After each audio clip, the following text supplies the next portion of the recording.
When a gifted doctor turns into a serial killer, he ruthlessly murders innocent people one after another. However, behind this doctor's killing of humans lies an unimaginable, specific motive. Recently, more than 10 serial murders occurred in an area. Following the clues, the police finally succeeded in identifying the suspect. Tonight, the SWAT team raided the location. The killer was present inside, and a patient was lying on the operating table. Judging by the scene, it appears the killer is a doctor. A while later, prosecutor CHA interrogates the accused, Yu Qian. Yu Qian confesses that he is developing a drug for incurable diseases, capable of curing almost all types of severe ailments. The patient he was treating right before his arrest was in the final stages of cancer. Had the police not intervened, that person would have regained a new life today. Regarding the human body parts and corpse fragments found in the refrigerator, he explains that these were part of the clinical trials for the drug development. To make the drug successful, living human bodies or tissues were required. Prosecutor CHA repeatedly asks how many people he has killed in total and where their bodies are. Yu Qian writes a 0 in his notebook. He has killed a total of 17 people, but according to his claim, since the deaths of these 17 people will save the lives of billions, by calculation, he hasn't actually killed anyone. Prosecutor CHA dismisses Yu Qian's logic of considering himself a savior with contempt. In his eyes, Yu Qian is merely a serial killer. However, not everyone thinks so, especially lawyer Han Jun. Until now, Han Jun had sacrificed his conscience to fight cases only for the wealthy because he needed a vast amount of money for his daughter's treatment. His daughter suffers from a rare genetic disease, for which Han Jun has been desperately searching for a cure for several years. As a result of his efforts, Han Jun found a pharmaceutical businessman a few days ago. The businessman informed him that a drug to cure this disease was under research and had shown excellent results in clinical trials. As his daughter's condition was deteriorating day by day, Han Jun pinned all his hopes on this drug. But suddenly, that businessman went missing. While Han Jun was deeply worried, an acquaintance, journalist Zhao, contacted him. Journalist Zhao proposed a client's name to him, who was none other than the killer of 17 people, Yu Qian. Rumor had it that Yu Qian himself requested Han Jun as his lawyer. If Han Jun agreed, he would receive a massive 10-digit fee. Han Jun couldn't understand why Yu Qian chose him instead of a renowned law firm. Journalist Zhao revealed that Yu Qian had mentioned a specific person, who was that missing pharmaceutical businessman, and that businessman had died at Yu Qian's hands. Upon hearing the news of the businessman's death, Han Jun realized the matter was not simple at all. He arranged a meeting with Yu Qian through the journalist. As soon as they met, Han Jun asked directly if he had really killed that businessman. Yu Qian effortlessly admitted that he was the one who did it. When Han Jun asked about the medicine,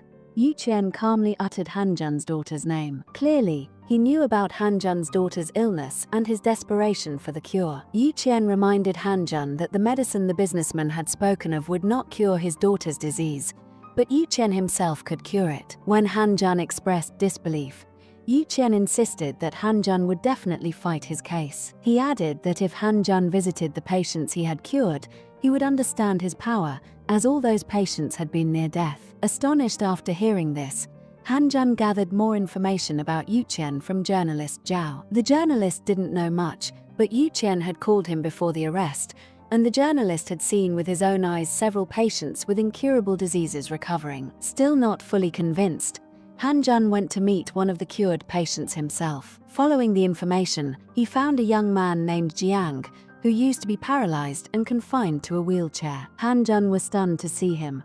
Jiang was now completely healthy and moving around like a normal person. It seemed Yu Qian truly possessed the miraculous power to save lives. Meanwhile, prosecutor CHA continued to despise Yu Qian. In his view, even if someone saves the lives of billions but kills one person, he is still a murderer, not God. Then the results of the lie detector test arrived, proving that Yu Qian was not lying. His motive for the murders was genuinely medical research. This is why Yu Qian had written his confession as the autobiography of a great man. During interrogation, Yu Qian recounted the story of the drug's discovery. Initially, he had poured surplus medicine from his research into a flower pot, The next day, he saw the withered flower had bloomed fresh again. Then, he put the medicine in a fish tank, and a dying fish came back to life overnight. From then on, he began this mad research on human beings. Along with the story of the medicine, Yu Qian proposed a deal to the prosecutor. He revealed the location of several bodies and promised to confess his guilt in court. In exchange, his demand was that he be given a chance in court to demonstrate curing a dying patient in front of everyone without any surgery. Based on Yu Qian's information, the police found the bodies in the mountains. Nevertheless, Prosecutor Cha did not agree to this deal and planned to ensure Yu Qian's death sentence in court. On the other hand, after seeing the cured Jiang, Han Zhan's curiosity grew even more. During their next meeting, Yu Qian shared his past. Several years ago, he had fallen into a coma due to a road accident, and after 3 years, he miraculously regained consciousness. However, upon waking, he suffered from intense pain as a side effect of the accident. A brilliant student who had topped the medical college merit list, he began researching on himself to find relief from that agony. After countless experiments, he created a special medicine that not only eliminated his own pain but also became a solution for other complex diseases. Prosecutor Cha presented gruesome photographs of the recovered bodies. The corpses were dismembered and mutilated. Cha claimed that if the objective was solely medical research, there would have been no need to destroy the bodies in such a manner. Furthermore, Cha's investigation revealed that one of the victims was the driver responsible for Yu Qian's accident. Prosecutor Cha argued that Yu Qian's primary motive was revenge and that this was a cold-blooded, premeditated murder. Initially, Han Zhan did not speak on behalf of either side. He simply informed the court that at the next hearing, he would present 6 witnesses who had been cured by Yu Qian's treatment. Outside the courtroom, Yu Qian pressured Han Zhan, insisting that his sentence must be reduced by any means necessary, or else Han Zhan's daughter's death was inevitable. To save his daughter, Han Zhan clung to Yu Qian as his last hope. After the first hearing, Han Zhan resigned from his law firm and joined journalist Zhao's private studio. At Han Zhan's suggestion, Zhao wrote an article titled, "Why is the prosecutor ignoring the truth?" Following its publication, the prosecution department came under pressure, but prosecutor Cha refused to back down. In preparation for the next hearing, Han Zhan searched for the families of those 6 patients. He first visited Jiang's mother, but she refused to testify in court. She did not want anyone to know that her son had been cured by the hands of a murderer. Almost defeated, Han Zhan went to the courthouse to meet the head of the judiciary, where prosecutor Cha was also present. It turned out Han Zhan and Xie knew each other. When Han Zhan was a teacher, Cha had been his most brilliant student. However, now Cha showed no respect for his former teacher and instead spoke in a harsh tone. Han Zhan informed the head that the witnesses would be present. The head stated that the main focus of the next hearing would be the motive behind Yu Qian's crimes.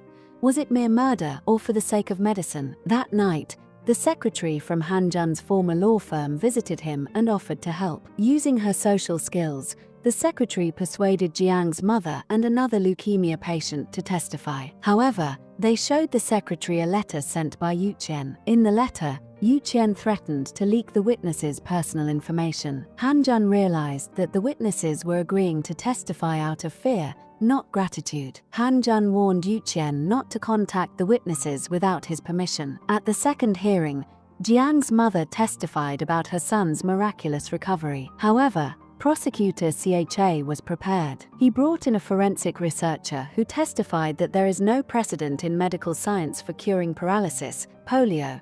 Therefore, Jiang was likely suffering from a different condition that heals easily. Following this testimony, the situation turned against Yu Qian. The biggest blow came when the cured leukemia patient, Song, took the stand to testify for the prosecution. Song claimed Yu Qian was a fraud because his disease had returned. This testimony left Han Zhan cornered. However, the truth took another turn. When prosecutor Say met with Song after the hearing, Song revealed that after being cured by Yu Qian's treatment, he had gone to a hospital out of fear and underwent surgery a second time. Prosecutor Cha then recalled a warning Yu Qian had given during his arrest, that patients cured by his treatment should never seek other medical treatments. Song's condition had deteriorated because the 2 types of medical procedures were mixed. So realized that Yu Qian had indeed cured him, and Song had fallen ill again due to his own mistake. Meanwhile, Han Jun began to lose faith in Yu Qian, suspecting that Yu Qian's true motive might simply be to show off his talent to the world. Yu Qian admitted that yes, he did want to prove himself,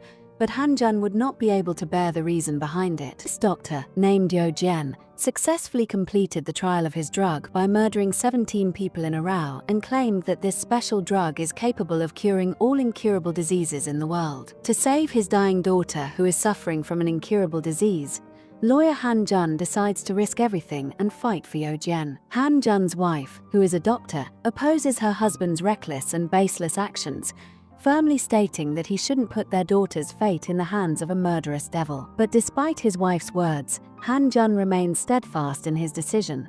For his daughter, he is ready to take any risk, even to give his own life. On the other hand, Han Jun's opponent, prosecutor Cha, is determined to convict and punish Yo Jian. To achieve his goal, prosecutor Cha contacts a politician, MP, a councillor, who was looking for an opportunity for his election campaign, and requests him to be a guest on a TV show. The politician agrees and talks big on the show, specifically emphasizing repeatedly that Yo Jian should be given the death penalty, because according to him, the death penalty is the ultimate way to establish justice. Furthermore, the politician directly addresses Han Jun through the show and urges him to resign from his job as a murderer's lawyer. Because of the politician's show-off, Han Jun overnight becomes the center of discussion on the entire internet, and everyone starts cursing him as a conscienceless lawyer. However, prosecutor Cha did not want such a result at all. Prosecutor Cha meets with the politician, who had also brought along the secretary who planned the show. The secretary expected praise from the prosecutor,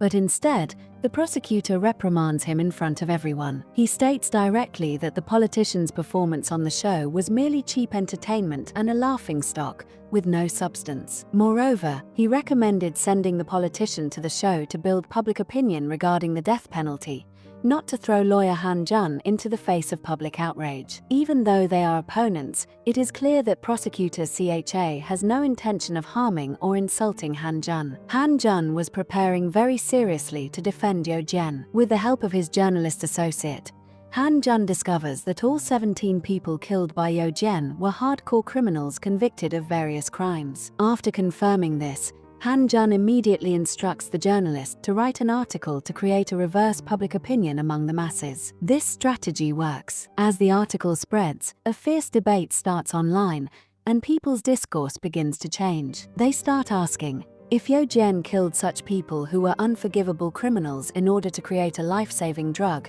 then who is the real devil? Yo Jian, or those criminals who evaded the eyes of the law without ever being reformed? Amidst this oscillation of two kinds of public opinion, the court trial resumes in due time. This time, Han Jun submits a highly crucial piece of evidence. The documents reveal that while studying in medical college, Yo Jian had submitted a research proposal for this drug to a medical group. The content of that proposal and the formula of the drug he is currently claiming are almost identical. And at that time, Yo Jian's proposal was highly praised and recognized by the medical group. In other words, Yo Jian's claim about this special drug is not a baseless story. But later, Yo Jian unfortunately fell victim to a car accident and was bedridden for a whole 3 years. Yet, the driver of the car that hit him escaped punishment through legal loopholes. Since then, Yo Jian decided that he would use major criminals who slipped through the loopholes of the law as the guinea pigs for his experiments. Han Jun strongly argues in court that those who died at Yo Jian's hands were all the scum of society, not innocent commoners. Prosecutor Cha opposes Han Jun's argument and states that the claim that Yo Jian murdered people in the name of medical experiments does not hold water. In response, Han Jun submits some counter-documents. The documents show that the main ingredient of that drug is blood, and it is the defendant Yo Jian's own blood. This is the real truth of that so-called special drug. Actually, after regaining consciousness following the car accident, a mutation or change occurred in the blood of Yo Jian's body, and some cells were formed in this blood that are capable of curing incurable diseases. Prior to this, to prove it, Han Jun had collected Yo Jian's blood reports, which prove that Yo Jian's words are indeed true. His blood actually contains rare healing cells. To make the court believe this matter, Han Jun applies for a medical demonstration or medical exhibition. He hopes that in the next hearing, Yo Jian will be given the opportunity to treat an incurable patient with his blood. After the hearing,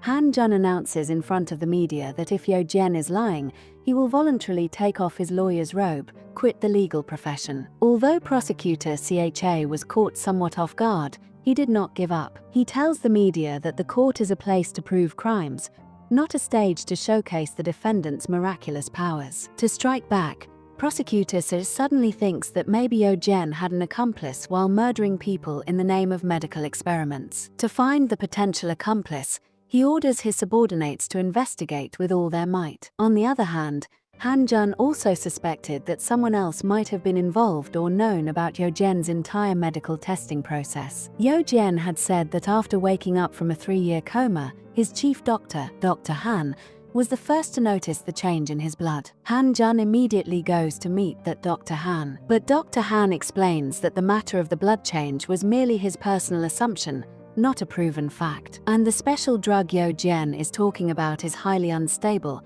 and the so-called blood therapy has not reached the clinical trial or practical testing phase. Hearing Dr. Han's words, Han Jun becomes somewhat disappointed, but on his way back, he notices that someone outside the door might be keeping surveillance on the doctor. Meanwhile, prosecutor CHA collects testimonies from researchers at the forensic lab, National Forensic Service. The testimony confirms that at the current stage, Yo Jian's so-called special drug and blood therapy cannot be proven by science. Armed with this testimony, prosecutor CHA demands the death penalty for Yo Jian from the court in the next hearing. Han Jun presents the opinion of the American Blood Association and requests the court to reduce the sentence, while also continuing his plea for a medical demonstration. Considering all aspects, the judge ultimately accepts the forensic lab's opinion and, disappointing Han Jun, announces the verdict: the death penalty for Yo Jian. Even upon hearing the death sentence, Yo Jian is not perturbed,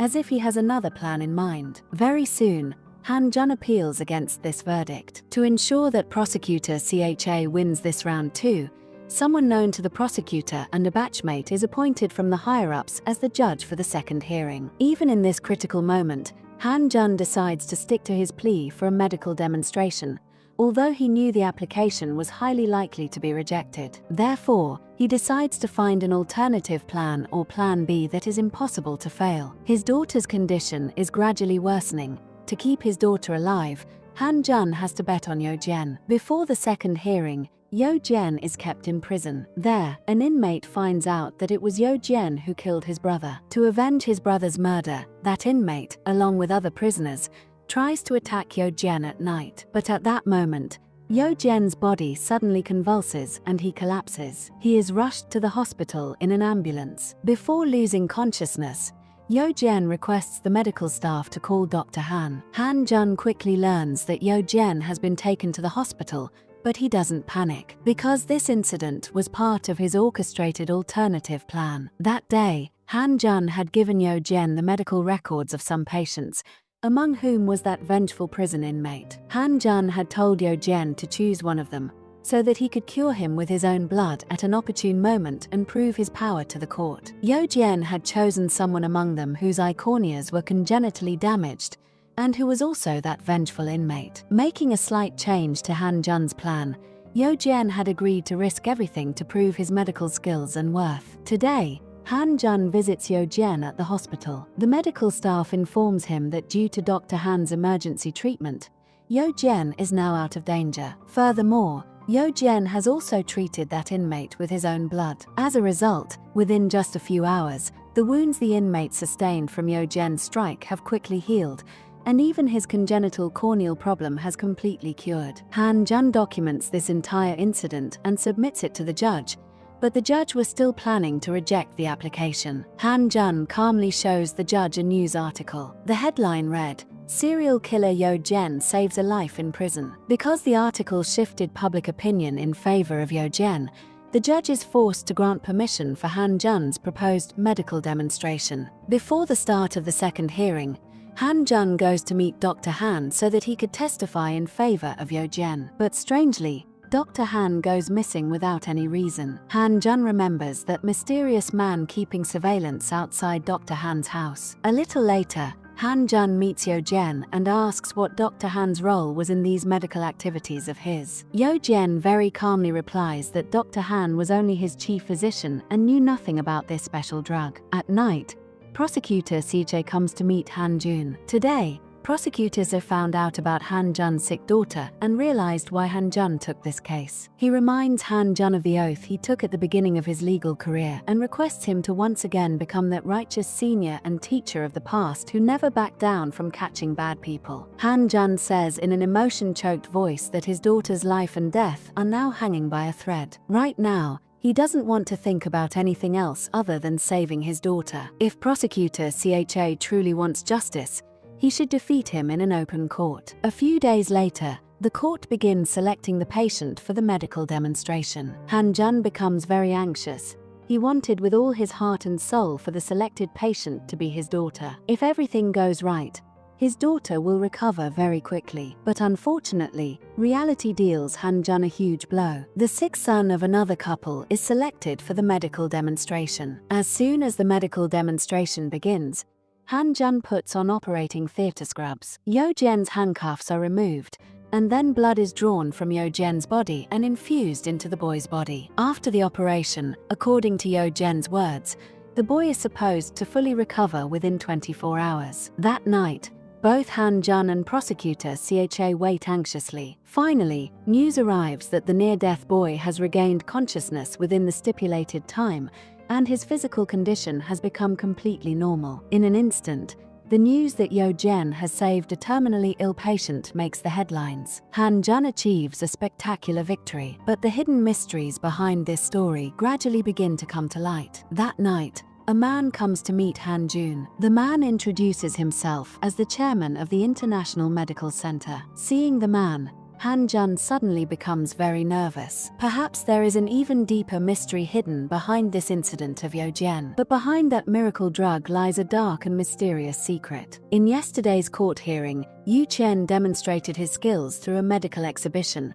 Using his own blood, he successfully brought a child suffering from a terminal illness back to life. As the news spread, the situation instantly changed. That night, Yu Chen's defense lawyer, Han Jun, welcomed a special guest, the chairman of the board of the Chaiyun Medicine Group. The chairman informed Han Jun that Chaiyun plans to transform Yu Chen's blood into a special, highly effective drug. He hoped Han Jun would help persuade Yu Chen to agree. Whether Han Jun would agree to this remained uncertain. The next day, the court is set to deliver the verdict on Yu Chen's murder case. Outside the court, the crowd is divided into two factions: those who want him sentenced to death and those who consider him a savior, engaging in face-to-face arguments. The atmosphere at the scene becomes extremely tense. As the trial begins, Jie argues forcefully that just because Yu Chen saved one person doesn't prove he truly has the miraculous power to cure terminal diseases. Furthermore, it remains unknown whether the so-called cured patients will experience any future side effects. Han Jun gives a sharp rebuttal, reminding the court that the reason previous patients relapsed was not because of Yu Chen's treatment, but because they lacked faith in him and sought other treatments after their surgeries. The so-called side effects were actually caused by taking two contradictory medical treatments simultaneously. Han Jun argues that Yu Chen's blood can offer a ray of hope to people drowning in despair, representing the realized dreams of countless illness-stricken families. He believes that respecting this humanity is the very foundation of the law's existence. After hearing the arguments from both sides, as expected, the judge ultimately does not sentence Yu Chen to death, but instead decides to send him to a medical isolation center under a correctional facility, where he will be specifically responsible for treating terminally ill patients and will atone for his crimes with his life. Coincidentally, the medical facility Yu Chen is sent to is the Chaiyun Medical Center, which boasts South Korea's top medical team. Moreover, even though he has regained some freedom, he is fitted with an electronic monitoring ankle bracelet,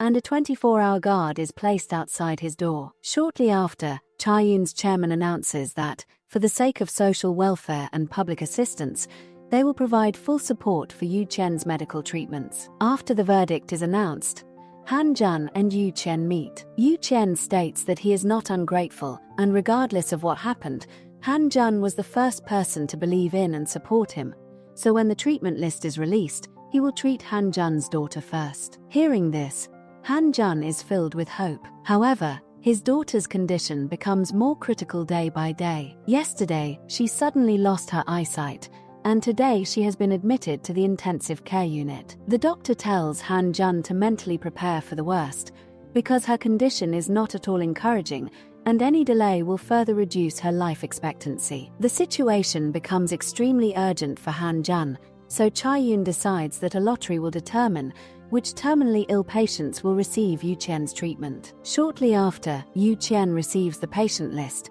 but surprisingly, Han Jun's daughter's name is not on it. Desperate to save his daughter, Han Jun goes to the medical center to meet Yu Qian, and even kneels before him, begging him to save his daughter no matter what. To Han Jun, Yu Qian is now his only remaining hope. But even in this critical moment, danger lurks. After losing the case, Che Jie is facing a transfer, but he is unwilling to accept this, and discovers during his investigation that Professor Han, who treated Yu Qian after his car accident many years ago, was involved in an illegal medical case in the past. In that case, Professor Han used manipulative tactics to obtain the victim's consent to conduct illegal human body experiments, and he was the first doctor to discover the special effects of Yu Qian's blood. Prosecutor's office documents prove that the person who acquitted and released Professor Han back then was CJ Jie's direct minister, the same white-haired MP who strongly advocated for the death penalty. Using his professional intuition, Jie realizes that a dark secret must be hidden behind this incident. When he meets the minister to inquire about it, the minister warns him to know when to stop and not to ungratefully pursue the investigation any further. Meanwhile, inside the case, Cha-Yun's chairman is searching for the missing Professor Han and orders his subordinates to find him by any means necessary, whether dead or alive. After a lot of searching, the subordinates find the hotel where Professor Han was staying, but he had already fled after receiving a tip-off. In his room, they find a research notebook, which is accurately speaking Yu Qian's diary. But the chairman quickly hands the notebook over to Cha-Yun's medical research team and orders them to produce research results based on its contents within a week. Seeking the truth, Jie meets with Cha-Yun's chairman. It is revealed that many years ago, Professor Han was the founding doctor of Cha-Yun, and it is said that he and the chairman's father were close friends dedicated to researching terminal illnesses together. Faced with Jie's questioning, the chairman admits that human experiments did take place, but they were done with the consent of the patient's family. Later, as that family's greed grew, and they demanded more financial compensation, a lawsuit ensued between the two parties. Jie then brings up Yu Qian and says that, to his knowledge, Yu Qian was also a subject of Cha-Yun's experiments, while incapacitated after a car accident. The chairman calmly replies that the experiments on Yu Qian were also conducted with his mother's signed consent. Along with the explanation, the chairman adds that his own father died of a terminal illness, so freeing more people from the nightmare of such diseases and building a better, warmer world is his life's dream. But Jie clearly remembers a police officer telling him that Yu Qian's mother was already dead. Filled with suspicion, Jie meets with his informant, police officer Kong, and the two visit the old house of Yu Qian and his mother. The door to the old house was padlocked. Just as Jie was looking for a way inside, he suddenly spotted someone outside and immediately gave chase, but accidentally lost them. Fortunately, at the mouth of the alley, he runs into Han Jun's associate, the journalist Zhao, and a female secretary, who look like they have also come to investigate Yu Qian's house. Hoping to cooperate with Jie, the secretary reveals their findings. According to the secretary's investigation, at that time, Yu Qian's mother didn't know her son had been in a car accident, and while frantically searching for him everywhere, her health rapidly deteriorated, and she eventually died of a heart disease. It is said her body was found by the river under a bridge. This seemed highly unusual to the secretary, because heart disease patients usually don't fall into rivers like that. Jie pulls up Yu Qian's mother's autopsy report, which clearly stated she did indeed die of heart disease.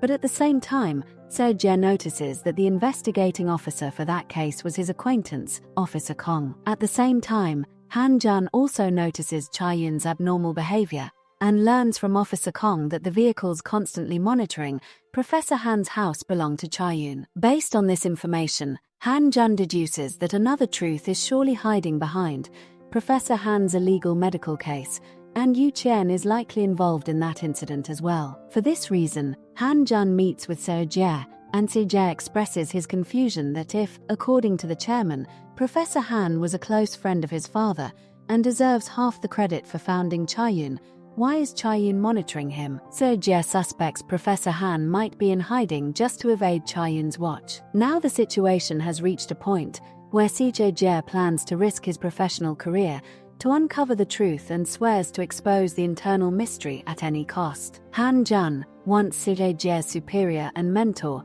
suddenly changes his attitude and decides to help. He promises to share all information regarding Yu Qian with Seo Jie, and in exchange, Seo Jie must also share relevant prosecutor's office files. After agreeing to cooperate, Seo Jie invites Officer Kong to a meal and intentionally asks during the meal who his previous associate prosecutor was. Officer Kong carelessly answers that it was Seo Jie's superior, the minister, and even more unusually, this very minister was directly in charge of Professor Han's illegal medical case many years ago. Upon receiving the information provided by Seo Jie, Han Jun also senses something is abnormal and plans to visit the medical center to meet Yu Qian to ask about his mother and Professor Han. But the hidden storm strikes earlier, because that day, Yu Qian has to treat another patient from the list whose disease is extremely rare, and it is said he hasn't seen such a disease before either, so the difficulty is imaginable. According to protocol, Yu Qian is handcuffed and taken to the hospital, and later his blood is drawn to begin treating that patient. On the same day, Officer Kong discovers a dead body, and the deceased is none other than Professor Han. The investigation reveals that the professor died 2 days prior, and it is suspected that the person Seo Jie chased outside Yu Qian's house that night was likely the professor himself. While Seo Jie is still worried about Professor Han's death, he suddenly receives a phone call and learns that Yu Qian has escaped from the hospital. But he didn't know this was actually a joint plan by Yu Qian and Han Jun. It is also revealed that a few days earlier, the missing Professor Han bribed the guards to secretly visit the medical center and meet Yu Qian, providing him with the center's patrol routes and paths. Professor Han had another motive for risking his life to help Yu Qian. Yu Qian had also promised that he wouldn't spend his entire life giving blood from his own body, and if the plan succeeded, he would invent a genuine medical drug and realize the professor's lifelong dream. To realize the professor's lifelong dream, the story began a few hours before Yu Kim's escape from the medical center. At that time, to save his daughter, Han Jun went to meet Yu Kim. Yu Kim had originally made a promise to Professor Han, who had promised to save him. But now, with the professor's death, Yu Kim could only place his hopes on Han Jun, promising to cure his daughter if Han Jun helped him escape. After Han Jun agreed to help, Yu Kim requested a meeting with the chairman of the fertility clinic. Yu Kim had already guessed. The chairman had taken his medical notebook, but he reminded the chairman that the notebook alone was useless. Without him, it was impossible to mass-produce the effective medicine for the fatal disease. Moreover, Yu Kim firmly believed that no one but him understood his blood condition, and no one could control the progress of the tests or the development of the effective drug. In other words, if the chairman wanted to make money from the drug, he would have to rely on Yu Kim and treat him. Hearing Yu Kim's confident analysis, the chairman finally revealed his true unease. Later, Yu Kim was handcuffed and, under media surveillance, re-entered the medical exhibition site to treat another child suffering from the fatal illness. But today was the day of Yu Kim's escape. When Yu Kim entered the operation room, a masked Han Jun entered the scene at the same time. Following the path directed by Yu Kim, Han Jun successfully recovered the hidden bag of clothes while avoiding surveillance and security. A few days ago, Professor Han had bribed people inside the venue. As instructed, the bribed staff cut off the power supply to the protest site. In the dim light, Yu Kim quickly dealt with the medical staff in the operating room and then escaped down the dark stairs. Security guards had already found Yu Kim's escape route and began a search. Fortunately, Han Jun was waiting outside. Wearing the clothes prepared by Han Jun, Yu Kim successfully got into Han Jun's car and escaped. However, on the way, Han-jun noticed a transport vehicle following them. While speeding up, Han-jun urgently contacted his partner to call the journalists. Unfortunately, the car was hit by the pursuers, resulting in an accident. Yu-kim was injured in the crash. Han-jun tried to reason with the transport workers, but they refused to back down. Fortunately, the journalists arrived in time to help stop the opposition, allowing Han-jun and Yu-kim to escape successfully. Han-jun took Yu-kim to a house where his wife had brought their daughter, who needed emergency surgery. Han-jun asked his wife, a doctor, to help treat Yu-kim's wounds. Unexpectedly, Yu-kim ignored his own safety and insisted on saving Han-jun's daughter first. As time was running out, Yu-kim risked everything to draw his own blood and inject it into the girl's body. After the surgery, Yu-kim fainted due to exhaustion. Yu-kim's safety and the success of Han-jun's daughter's surgery were uncertain. However, with Yu-kim's disappearance, Kyoon fell into an unprecedented crisis. Recently, the vehicle inspection team had planned a search of Kyoon. Originally, a high-ranking prosecutor had refused to issue a search warrant,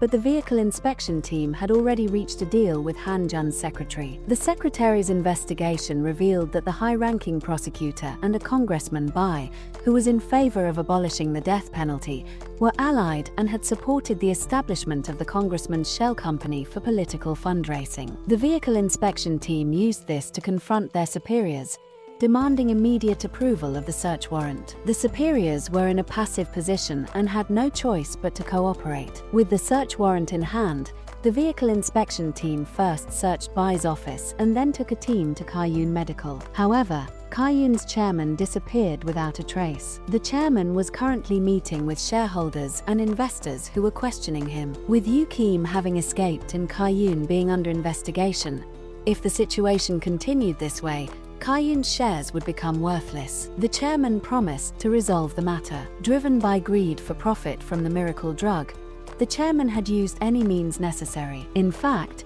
it was he who had killed Professor Han. The day before, Professor Han had requested the chairman to rescue Yu-kim first. The professor knew that to continue the research on the miracle drug, Yu-kim's treatment on patients had to be stopped as soon as possible. Otherwise, Yu-kim's body and blood would eventually be exhausted. For the professor, protecting the results of his life's research was extremely important. However, the chairman ignored his advice and even planned to extract Yu-kim's blood before any changes occurred in his body. Now, with the professor's death and Yu-kim's escape, the pressure from the vehicle inspection and the difficulties of transport were immense. Fortunately, that night, Yoon-ju's wife, Yu-kim, woke up, and Han-jun's daughter also miraculously recovered. Now, Han-jun and Yu-kim finally decided to be honest with each other. Han-jun discovered that Yu-kim was not a wicked person by nature. The reason for their initial separation was his lack of trust in him. Now, Han-jun sincerely thanked Yu-kim. In the hope that Yu-kim could move past the darkness and start a bright new life, Yu-kim took Han-jun to a bridge at night. There, he revealed a secret that he had never told Han-jun before. Before the car accident,